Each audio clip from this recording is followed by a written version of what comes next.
Hello students, welcome back. Let us now take a look at Joyce's novel, A Portrait of the Artist as a Young Man. Well, one of the first things that can be mentioned regarding this novel is the way in which it uh, evolved from the earlier narrative, Stephen Hero. Joyce had begun work on Stephen Hero during the very early years of the 20th century. By the year 1905, he had in fact reached halfway through the composition of Stephen Hero. But then it was at that point that he became dissatisfied with it, and he more or less abandoned the project and turned his attention to the writing of and the completion of the stories of the collection, Dubliners. So, this was a period when he probably found himself very uncomfortable with the conventional, restrictive style of the English novel, which was what he had adapted for, which was what he had used for Stephen Hero. The formal features that had been made popular in the novels of the Victorian novelists like Charles Dickens, um, William Makepeace Thackeray, and others. Um, so one can sense a kind of frustration that Joyce must have felt, uh, and he probably gave up on this project and concentrated entirely on the stories of the Dubliners. Now, one can very well see the effect of the stories in the later novel, A Portrait. Probably the writing of those stories gave him a better understanding of the immense potential that was embedded in the highly personalized accounts of the most ordinary events. So, this was what he wanted to capture in the novel that he wanted to write. So, you can see him abandoning the limitations of the realistic narrative form and going on to experimenting with a looser, a more flexible, and a more modernist style. So this was a feature or style that actually um, involved the active participation of the readers in the creation of this narrative or in the reading of this narrative. So that is how you can clearly draw that trajectory from the traditionally structured Stephen Hero to the stylistically metamorphosed portrait, even though the thematic concerns of the two novels are the same, which is the evolution of Stephen Dedalus as an artist.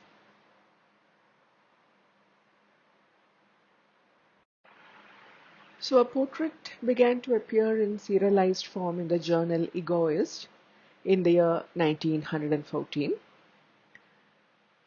Of course, the thematic concern of both the novels, as mentioned earlier, was the evolution of Stephen as an artist. The earlier novel used the spelling Dae, Dalus, for the surname of Stephen, but apart from that, they have a lot of similarities. Both the novels uh, take us through the the growth of Stephen from infancy. We are taken through his primary, secondary, and university education in both the novels, and um, both of them actually take us to the point of his departure from Ireland. However, if Stephen Hero focuses more on the world outside Stephen, his relationships with others, the interactions that he has with the members of his family, his friends, and his teachers and so on. A portrait actually focuses on the consciousness of Stephen, of the central character. And it is in a more episodic and a rather fragmentary manner compared to the more tightly constructed Stephen Hero that a portrait is written. So we do not have a sequential account of Stephen's life in a portrait in the way that it is given in Stephen Hero.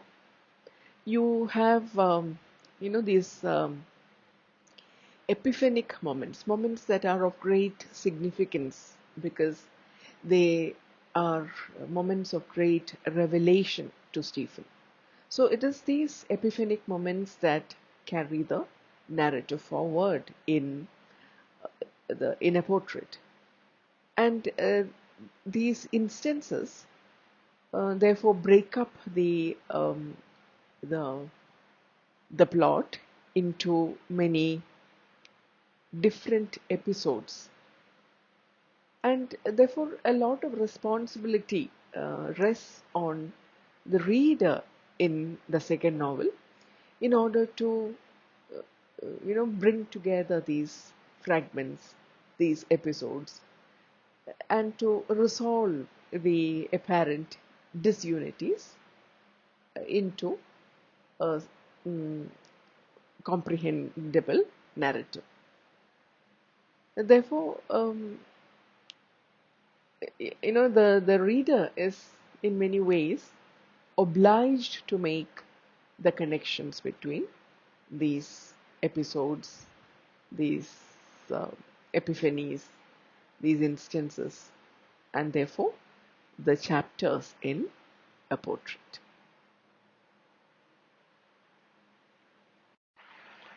Once the connections are made, however, it is not difficult to see the unity in the novel.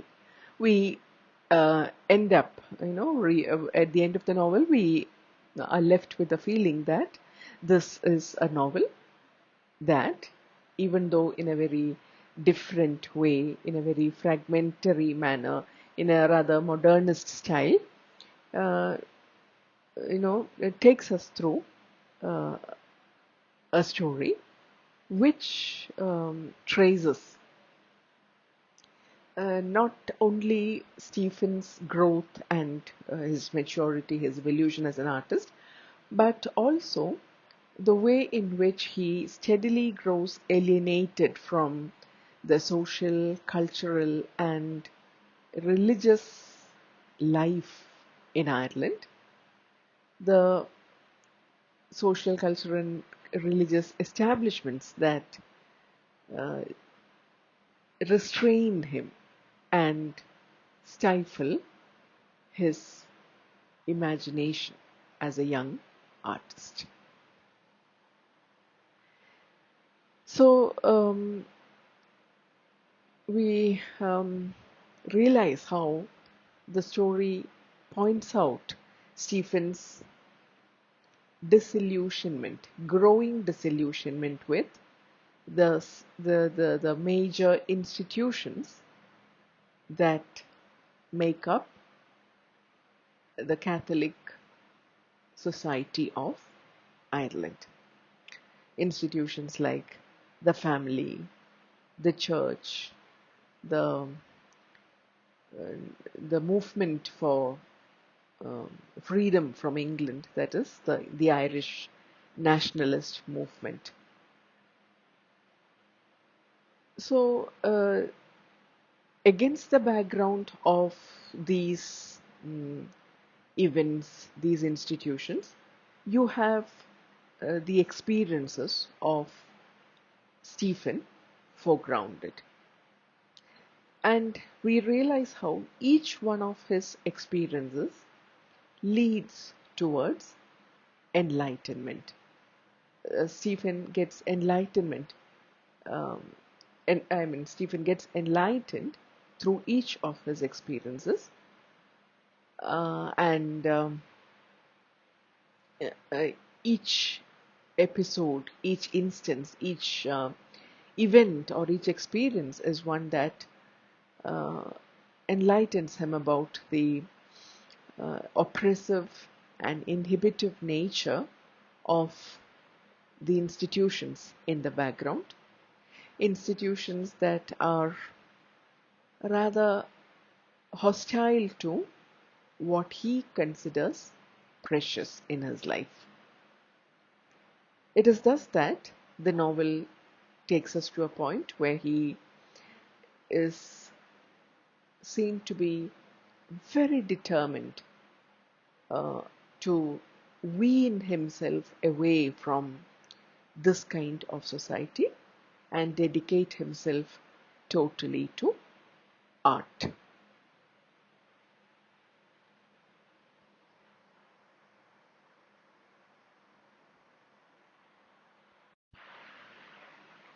Now, the novel begins with an epigraph taken from Ovid's Metamorphoses.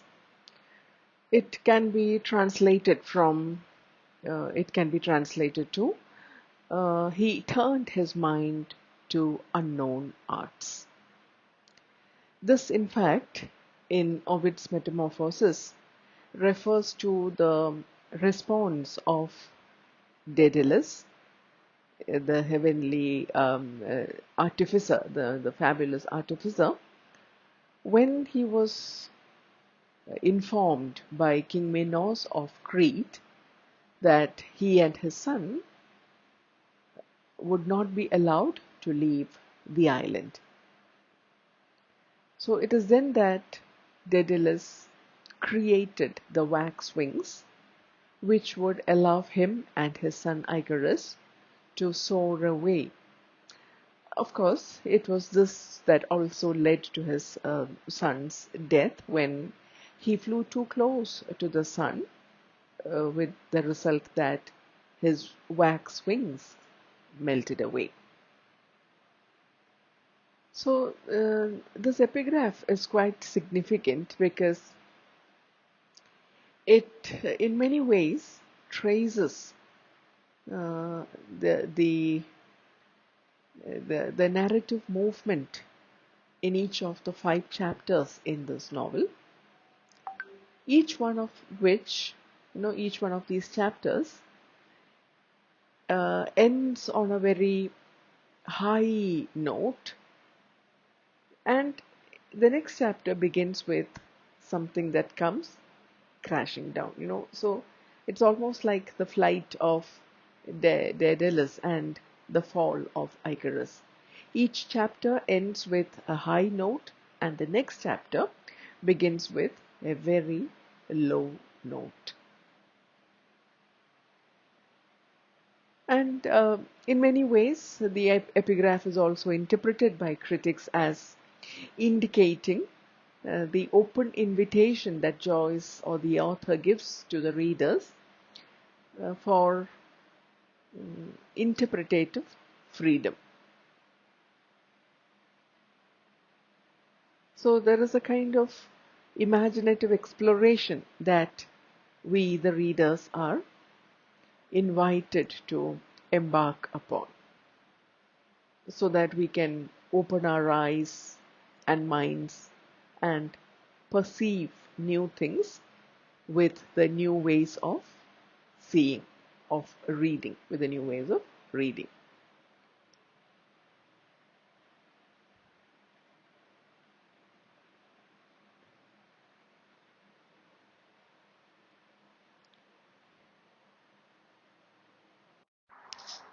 The novel, as we know, is divided into 5 chapters. The first chapter gives us an insight into the early years of Stephen Dedalus' life. It introduces us to his people, the people at home, and his early years in his first school. Now, what is interesting about the novel is the way in which the language, changes over the course of the novel.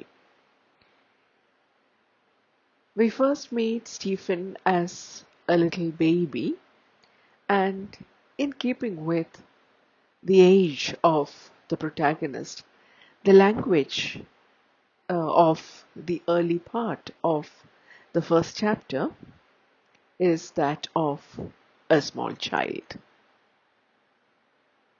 It is, exactly the kind of language that a little child would hear and use, and it is made evident to us in the story that Stephen's father, Simon Dedalus, reads out to him. So he remembers, or the little baby hears the father reading out the story. It seems to be a fairy tale which begins with the line, once upon a time, with the phrase, once upon a time. And he is called Baby Tuko by his father. Now he recalls the baby has some very sensory observations. He remembers the father's hairy face. He remembers the nice smell of his mother, the fact that the mother smelled nicer than his father. And he remembers the song that the mother used to sing. He also remembers the the way he himself wetted his bed as a little child, and the smell that came out as a result of that. We realize that the Dedalus family is made up of his father, Simon Dedalus, his mother, May Dedalus.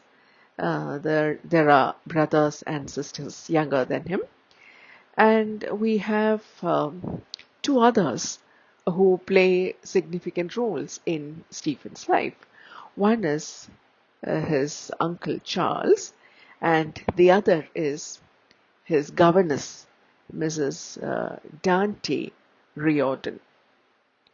And, the governess, we realize, has a very strong um, or very powerful influence on Stephen's life. She's a disciplinarian. She's a strict Catholic, and she just could not tolerate it when she realizes that Stephen is rather close to the the little girl Aileen Vance, the Protestant girl who lived in the neighborhood. And Dante keeps warning Stephen that if at all he should think of marrying Aileen, his eyes would be pulled out by eagles. So these are some of the early childhood impressions. Soon we realize or we get to know more about his uh, early school days in the prestigious Jesuit school called the Clongoves Wood College. He remembers the way his mother cried when they left him at the school, and the way his father advised him never to, uh, you know, to to speak ill about his classmates to the authorities. Well, we see Stephen as a kind of outsider in the school. He's not much interested in games, and he prefers to remain outside the game areas uh, when the others uh, participate in sports and games. And then we have the novel recounting an early occasion in his school life when he was pushed into a ditch of dirty water by a boy named Wells. Stephen caught a cold and he was down with fever, and he was sent to the school infirmary.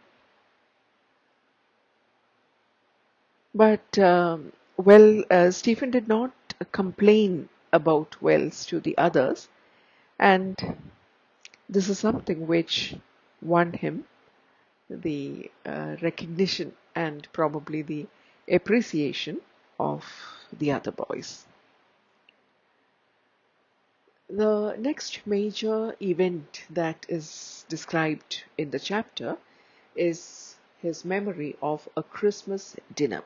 In fact, the first Christmas dinner that he was allowed to attend uh, at home with the adults. In other words, children were not normally allowed to be at the table with the adults, but on this occasion, as a student, who had already left home and who was a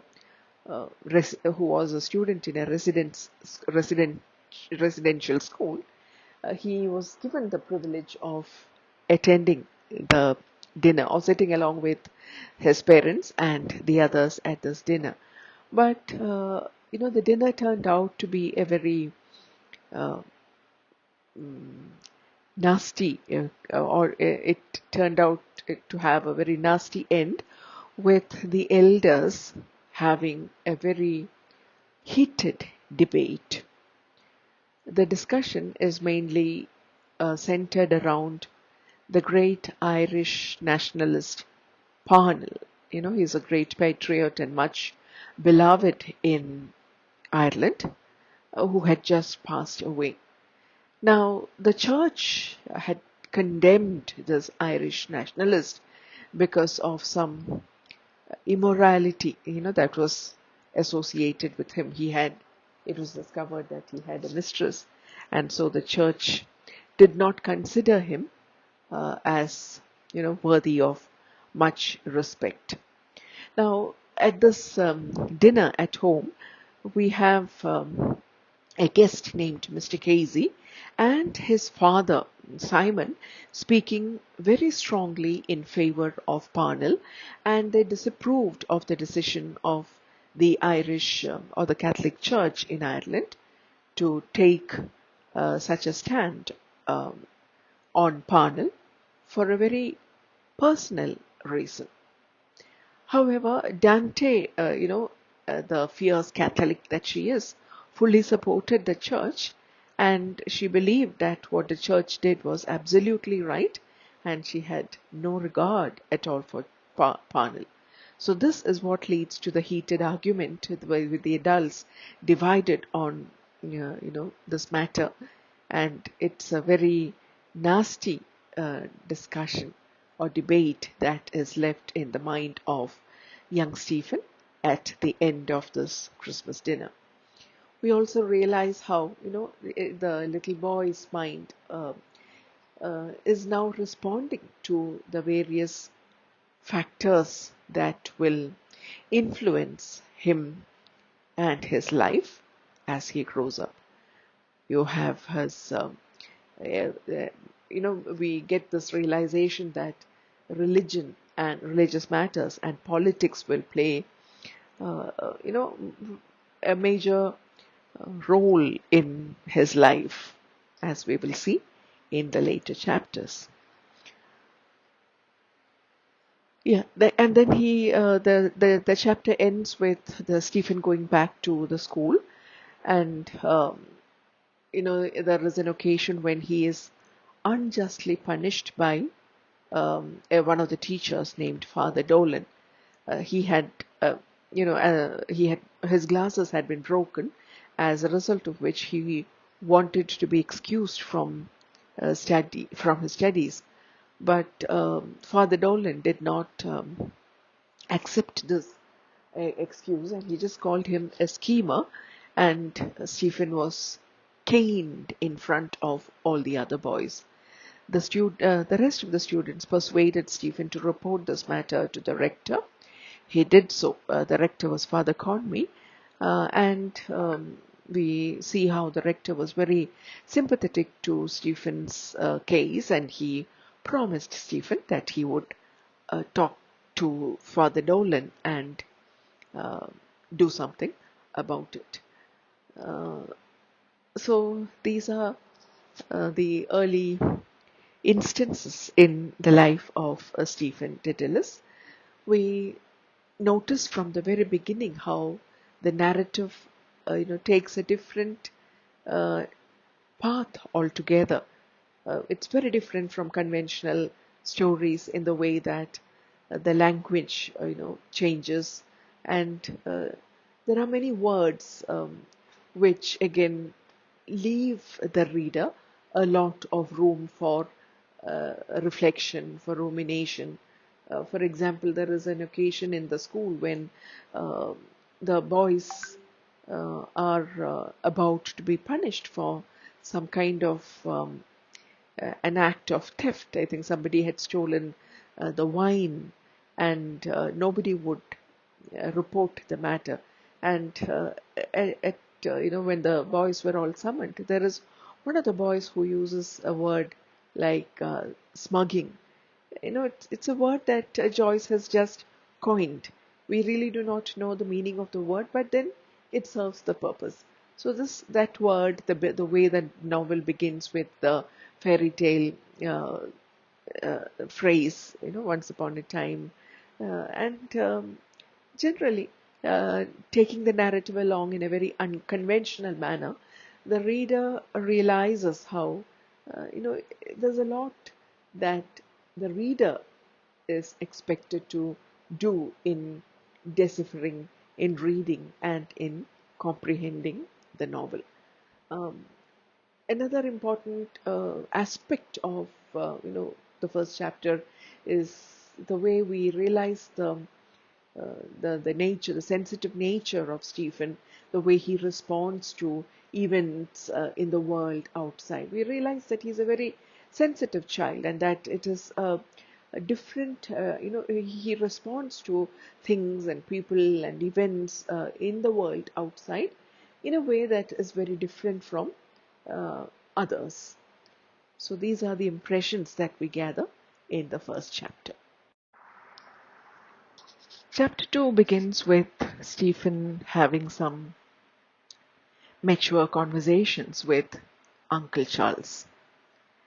These conversations also introduce Stephen to the idea of isolation and alienation, which will in many ways characterize his later life.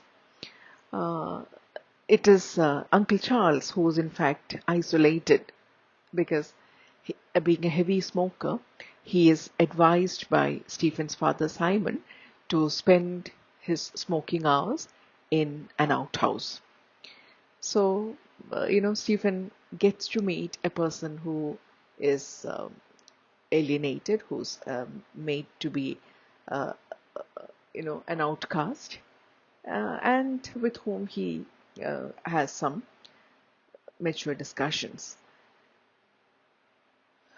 But he also becomes very conscious of the changing fortunes of the family.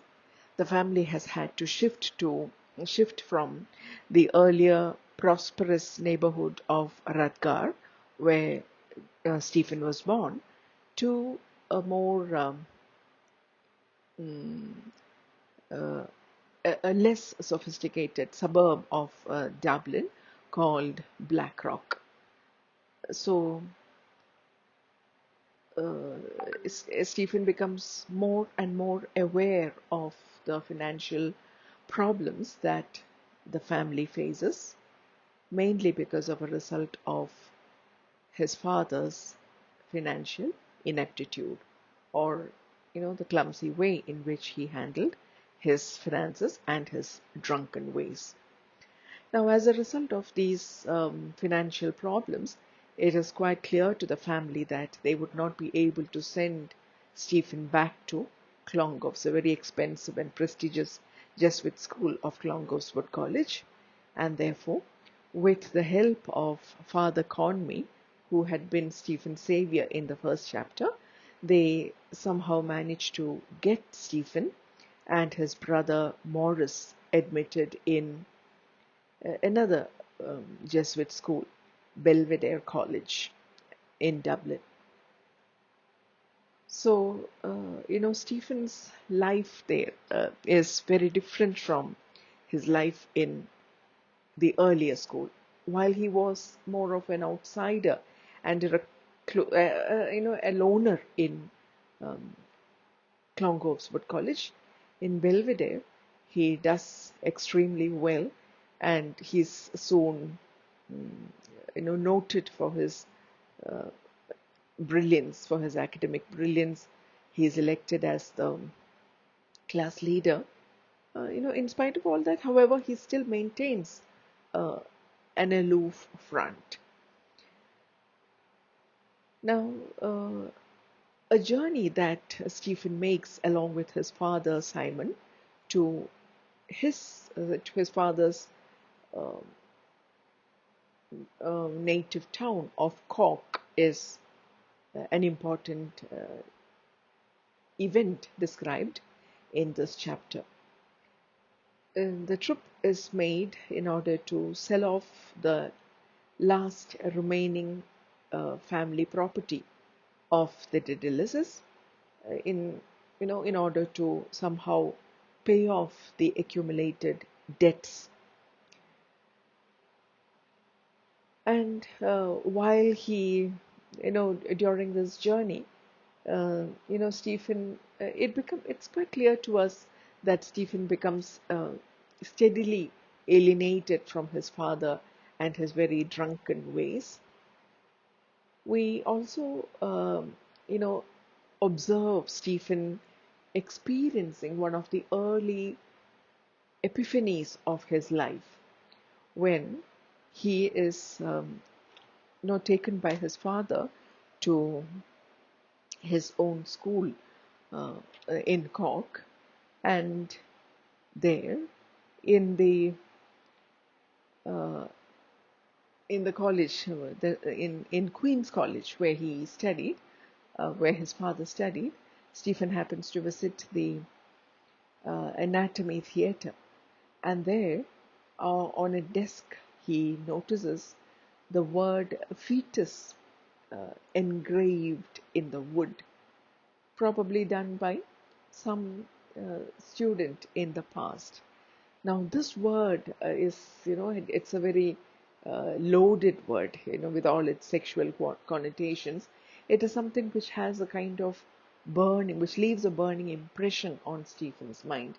It, in many ways, alerts us to the awakening sexuality of Stephen, the manifestation of which we will very soon see when he goes back to school and you find him and his classmates, the adolescents that they are, getting more and more interested in girls, in women, and the general arousal of their sexuality, their adolescent sexuality.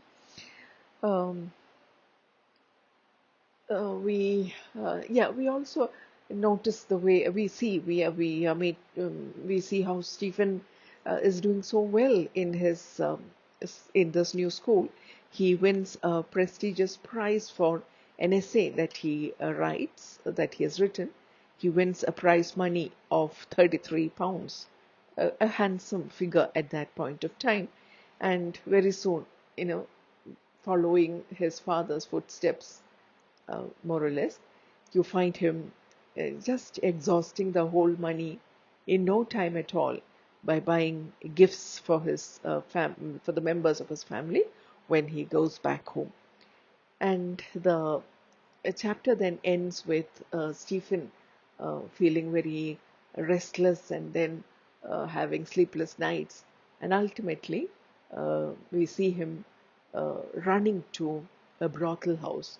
He uh, experiences a kind of sexual initiation with a prostitute there, and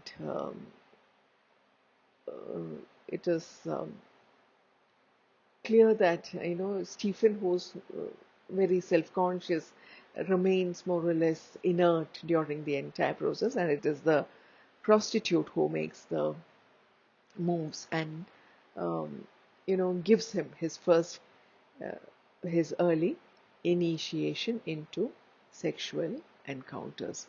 And we'll soon see how this is going to be a marked feature of his life from that point of time. One can also recall another epiphanic moment in the play, in this novel, where you have, on one occasion, Stephen feeling so um, disturbed, and he, yeah, he's disturbed particularly the by a girl whom he was waiting to see in the audience when he participated in a play. Now, since the girl did not turn up, he is so disturbed that he runs out of the theater, and you have him feeling a sense of balance only much later when he reaches the spot, and there the strong smell of hospice and rotten straw greet him. So this is what calms him. It is in certain ways a kind of revelation about his own nature to Stephen. So these are the major events that we encounter in the second chapter. The chapter also indicates to us the way Stephen develops, the individual in Stephen develops, and the way that he takes a different, unique, and independent stand, especially when it comes to matters of art and literature. Uh, there is an episode in the novel where he is described as a heretic, or where one of his statements is described as a heresy, a shocking statement to his friends, when they ask him to name his favorite poet, or the best poet according to him. And he says that he considers Byron as the best poet and Cardinal Newman as the best prose writer. Now, this is a very unconventional stand. Stephen was upholding the names of writers who were generally not considered as the greatest, and therefore you find him being accused of heresy. But this shows, to us, reveals to us the way Stephen is different from the others, and he's well on his path towards his artistic freedom, the individual space that he conquers as an artist. Chapter 3 initially presents to us uh, Stephen making it a habit to visit these brothel houses and experience sexual satisfaction. It becomes a kind of um, obsessive practice with Stephen. And a change comes in this routine only when there is a retreat that the students are expected to attend in Belvedere College. The retreat is going to be led by Father Arnold, who had been his teacher in Clongoweswood College. Now, the major part of the third chapter uh, tells us about the retreat and the fiery effect that it left on Stephen. He was, uh, totally, he felt totally burnt by the session, by the 3 day retreat, which focused entirely on guilt and punishment. So, in the way that Father Arnold uh, talked about a life of guilt and the punishment that awaited the guilty, we have Stephen feeling almost convinced that the entire retreat, which gives a graphic description of death, of the day of last judgment, of hell, of purgatory and heaven, especially the burning mines of sulfur in hell. These have a very, very powerful effect on Stephen, and he feels extremely guilty for his very loose and immoral ways, for the habit that he had made of visiting the prostitutes and attaining sexual satisfaction. So it is in that frame of mind that you have Stephen at the end of the chapter uh, uh, running out of the school and so desperate. We find him finding solace only when he reaches a chapel where an old priest would hear his confessions. And Stephen confessed to this priest all his sins. And at the end of his confession, the priest just asked him how old he was.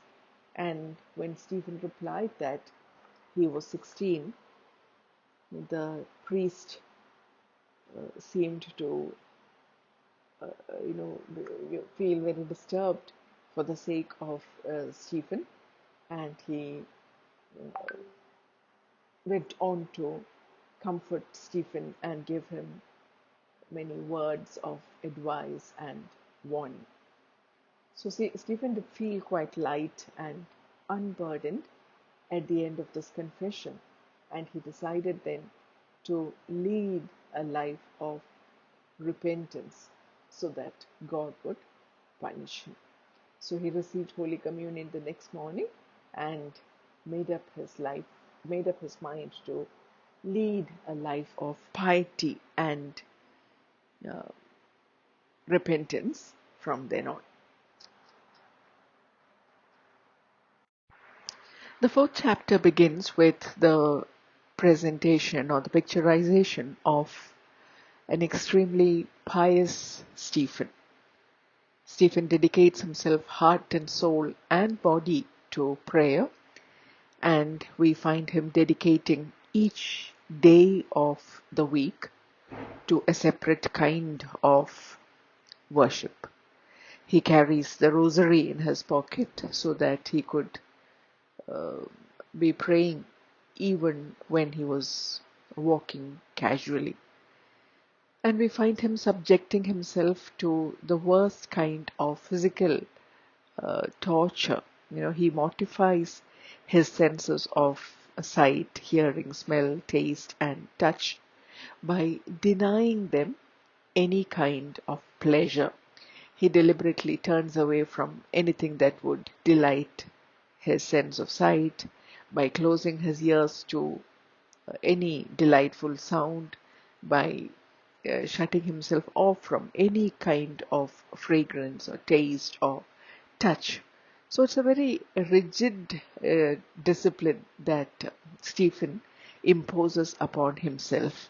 And, you know, this is the sight that probably catches the attention of the director of Belvedere College, who summons Stephen one day and asked him about his future plans. And it is then that the director made a very unique offer. He welcomed Stephen to the life of a clergyman and tried to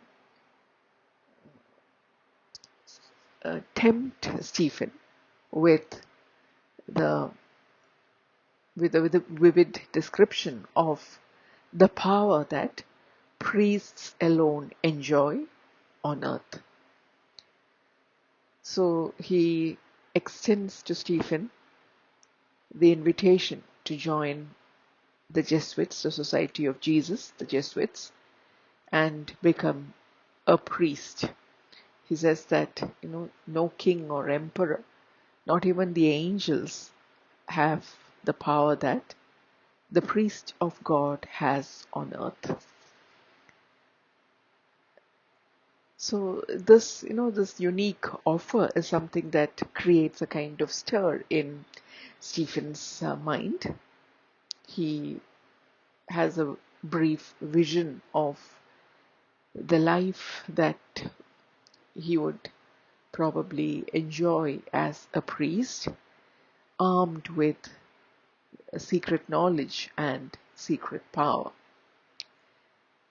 So as these thoughts pass through his mind, as these future images, prospective images pass through his mind, the director asked him to think it over and let him know his decision. But it is when he steps out of the director's chamber that we find Stephen experiencing two major epiphanies in his life. The first is when he observes the corridors of Belvedere College. He looks up and sees the pattern on the ceilings of the corridors. And what strikes his mind is a sense of deep monotony, that sense of sameness, the same recurring pattern on the ceiling. It gives him a revelation or an insight into the kind of monotony that would be part of the life, a life dedicated to religion. Further, as he walks towards his home, there is one more, epiphany that he encounters or that he has a vision of.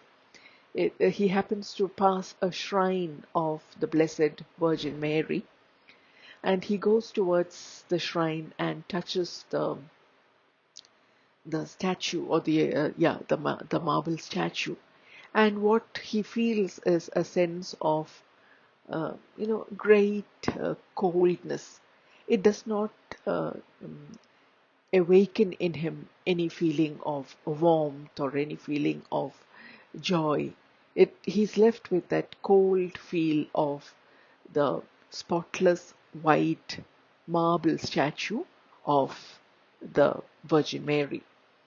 And unmoved as he is by that marble statue, as he walks towards his home, you find him experiencing the smell of the wastewater being, the wastewater that went out of the kitchen. You have the smell of rotten cabbages, and this powerful, smell is something that catches Stephen's fancy, and he realizes that this is what he is meant for. Life with all its ups and downs. That is what he is meant for, and not the life of the cold, um, and the emotionless life of priesthood. Now, this impression that he gets, or this revelation that he gets, is further confirmed when, in the last part of the fourth chapter, you find Stephen walking along the beach and on the seashore. You have um, some young um, men there, young boys. Yeah, I think they're Christian brothers. They call out to Stephen, and he sees the Christian brothers, and then he sees his classmates, some of his classmates who are playing there on the seashore, and they call out to Stephen, "Hello, hello, Stephanos! Here comes the Daedalus." It's actually a kind of taunting, and they're probably making fun of Stephen. But that the name, his name uh, being called out by them has a powerful impact on Stephen. He especially is fascinated by the name Daedalus, and that is when he sees a winged form like a bird flying above the waves and slowly ascending towards uh, the sky. And it is a powerful moment for Stephen. He feels as if he himself is climbing up into the air and flying high like the mythical character Daedalus, after whom he is named, or whose name he bears. And it's a kind of thrilling moment for Stephen. He feels extremely excited and uh, very much thrilled, and that is when he observes, um, a young girl standing in the water, wading her feet in the water, slightly ahead of him. And this is, the most important epiphany in the novel, an epiphany or a moment of revelation that helps Stephen to decide once and for all what he wants to do with his life. The bird, as she, stands there with her face turned towards the sea and with her feet wading in the shallow water, it is such a beautiful sight. And looking at her for a very long period of time, Stephen feels her to be like a bird, a beautiful bird. And you have a description of her hair, her neck, uh, her hands, her shoulders, her legs, and her feet. All of these are described in the terms of a bird, and it is it's a powerfully evocative, powerfully revelatory moment for Stephen, the moment, the greatest epiphany of his life. Uh, what he feels there is not any sense of eroticism. He, on the other hand, looks at the girl with a sense of worship. It is the beauty of the girl wading in the water there has an aesthetic and not an erotic impact on him. And that is what makes him confirm in his mind that he is a person who's meant to devote himself to art and not to religion. Art would be his vocation and not religion. He would live a life, a full life, a life like any other individual, erring, falling, and triumphing. Not, living the spotless life of a priest, but living a very human life and recreating life out of life. This is the vow that he makes then. He would be not a priest of the church, but a priest of imagination. In other words, he would become an artist. So that is the major decision that Stephen makes.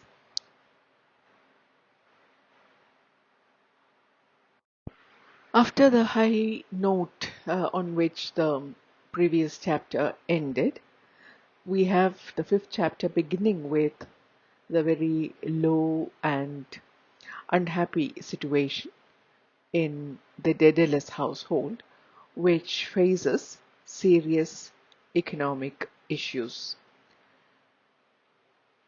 Um, we find the family in a very desperate situation, trying to sustain themselves through the very tough days of poverty.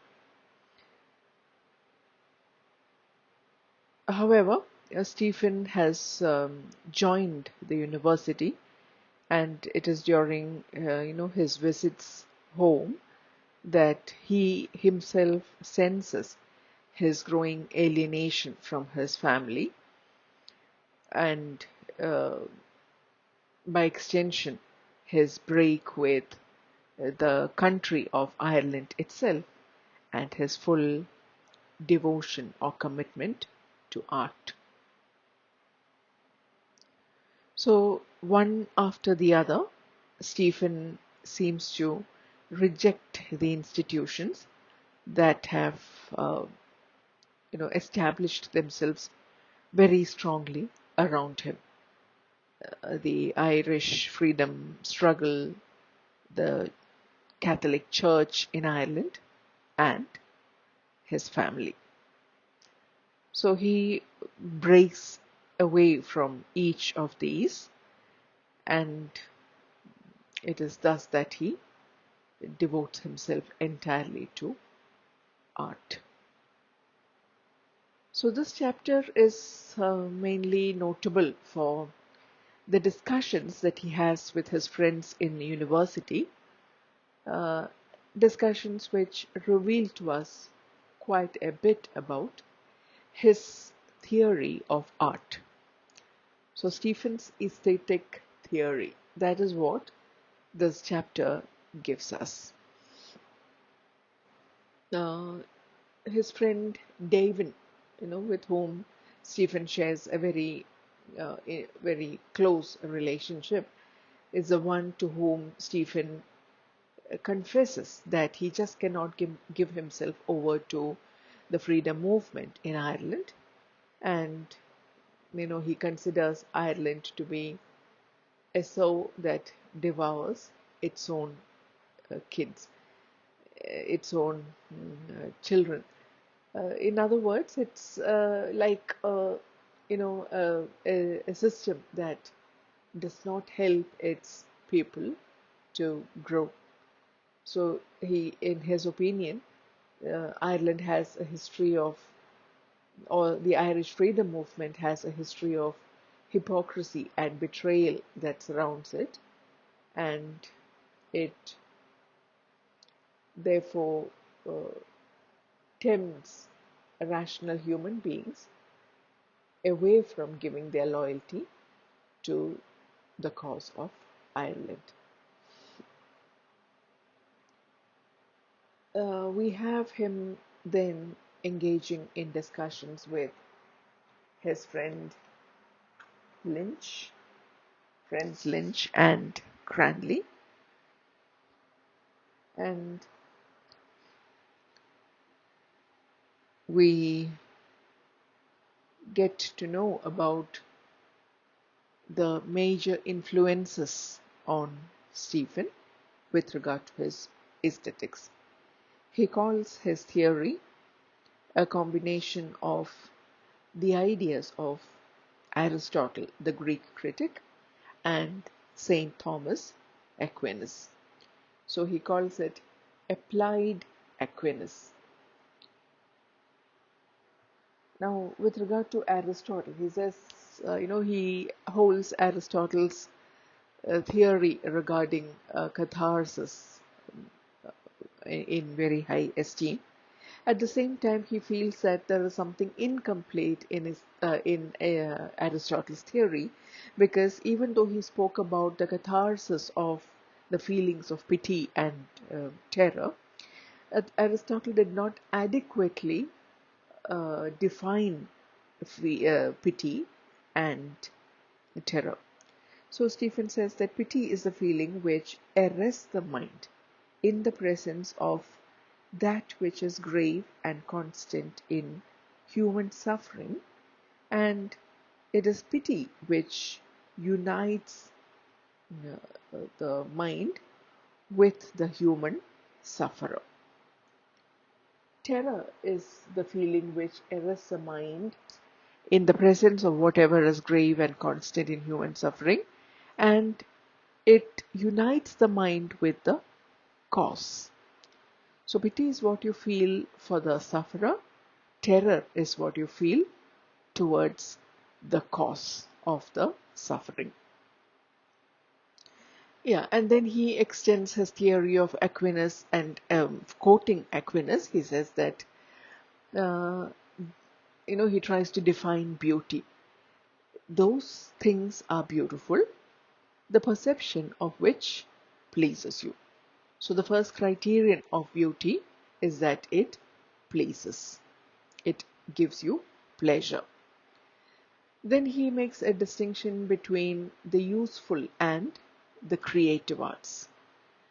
The useful arts are those which, you know, uh, feed the appetite, whereas the creative arts are the ones that lead one to the beautiful. It's not limited. The creative arts are not limited, unlike the useful arts. The artist who creates useful art is only concerned with the production of the good. On the other hand, true art is that which, uh, you know, it does not stop at being useful. It is something which produces a stasis in the observer. It only tries to satisfy the aesthetic sense. And it is at that point that Stephen um, talks about art, that which is a kinetic art. Good art, he says, should never be kinetic. Um, so didactic material, that is art which tries to teach you, and uh, art which titillates you, like pornography. These are the forms that he considers to be kinetic. So didactic art, that is art which tries to teach, and pornographic art, art which tries to titillate. These are kinetic, and these are not true art according to Stephen. True art should not create merely desire or loathing. It goes much beyond that. What it creates is a kind of stasis, very much like the kind of transformation that Longinus spoke about when he defined sublimity, or when he spoke about sublimity. And he says that, uh, to for true art, for art that pleases and art which can be considered as beautiful, we need three conditions to be fulfilled.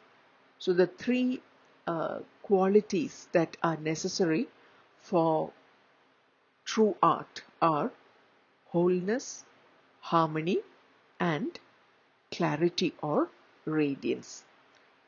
So wholeness, integritas, is what makes a thing unique. It is different from everything else. Harmony is a sense of coming together, consonantia. He calls it the the individual work of art when when you observe the components that hold it together or that make it up and which are united in a beautiful harmonious whole. So that is the second quality. So the uniqueness or the wholeness is the first. The harmonious combination of its internal parts is the second one. And the third is the clarity or the radiance that emerges or emanates from it.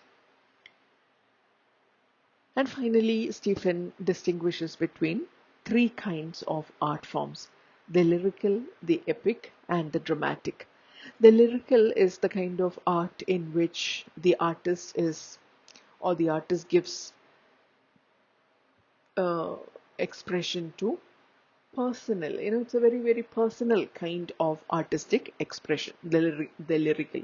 It does not relate to the lyric form. He distinguishes between um, he uses the term lyrical to describe that kind of artistic work which is very personal and subjective. The second is epic, which is a combination of the personal and the objective, the subjective and the objective. That is the epic. And the third, the one which Stephen considers to be the most important and the supreme kind of art, is what he calls the dramatic, where the artist remains purely objective. So the objective kind of artistic creation is what he considers to be the most supreme form of artistic creation. And it is in that, where in the objective form of artistic creation, that he says you have the artist um, uh, teasing himself out of the work. He creates it and he removes himself out of it, very much like the creator, who having created the universe, uh, detaches himself from it and stands aside, paring his fingernails, showing a sense of detachment. He is no longer involved in the world that he has created. So that is the supreme kind of artistic creation, the dramatic or the most objective form of artistic creation. So that in brief is Stephen's aesthetic theory. Now, after having discussed this with his friends, we now have the novel moving towards the diary entries, and we realize, reading these entries, that Stephen has decided to fly, to move away from Ireland, and to devote himself entirely to art. The image of flight is predominant in the diary entries towards the end of the novel. And in the last diary entry on the 27th of April, we have Stephen invoking his mythical namesake, Daedalus, whom he addresses as Old Father, Old Artificer. He invokes Daedalus's guidance in his onward journey in pursuit of art. So the novel more or less ends on a note of flight. Like Daedalus, we have Stephen here, who has managed to get out of the maze or the labyrinth of all the restrictions imposed on him by his family, the politics of his nation, the religion that he belongs to. So he frees himself from all of these restraints, and you find him soaring high, flying high on an imaginative journey. It's a journey, it's a flight away from all the labyrinthine traps towards a future of free and unfettered freedom as an artist. So that is how the novel becomes a stream of consciousness novel that describes the portrait of an artist as a young man.